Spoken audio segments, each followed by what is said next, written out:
Ġiet imnedija l-ewwel pubblikazzjoni komprensiva dwar l-evoluzzjoni tal-akkomodazzjoni soċjali f'pajjiżna permezz tal-ktieb Evolution of Social Housing in Malta for the period 1943-2024.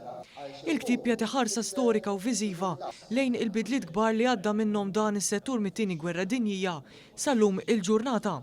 Il-pubblikazzjoni frott ta' xhur ta' riċerka u ħidma għandha lan li turi kif il-politika adottata l-akkomodazzjoni soċjali inbidlet b'mod dinamiku minn proġetti fuq skala kbira fis-snin 40 u 50 sa' inizjattivi mirati u kollaborazzjonijiet maqdiet fis-snin riċenti.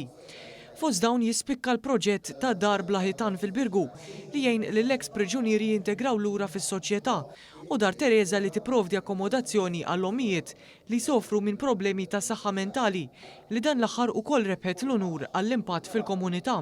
Il-Ministru responsabbli mill-qasam tal-akkomodazzjoni soċjali Rodrigue Galdes li kien preżenti għat-tnedi jenfasizza kif dan il-qasam jibqa' priorità assoluta għall-Gvern Laburista.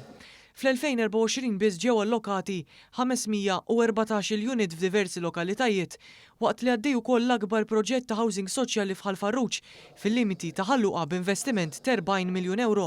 Il-pubblikazzjoni timmarka mhux biss il-50 sena anniversarju mit-twaqqif tal-Awtorità fl-1976 taħt Gvern Laburista, imma wkoll intiża bħala l-ewwel pubblikazzjoni storika li wieħed jista' jagħmel referenza liha anke b'mod akademiku sal-lum anke student ma tantx kellu informazzjoni jew kellha parti mill-istorja u informazzjoni dwar il-qasam tal-housing f'Malta.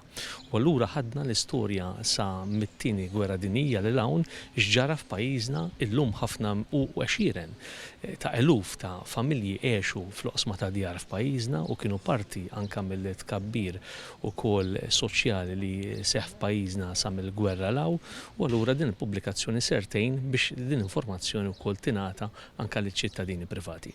Il-ktieb mhux biss jiddokumenta l-passat iżda jservi bħala għodda għal politika futura parti mill-perspettiva wiesa ta' viżjoni Malta 2050 li tfittex li tirrispondi għat-tibdiliet ekonomiċi u soċjali b'miżuri konkreti u sensittivi lejn il-ħtiġijiet tal-komunità. Ġie spjegat li dan hu kapitlu ġdid f'dik li kienet u għada storja ta' solidarjetà, drittijiet u progress fil-qalba tas-soċjetà Maltija.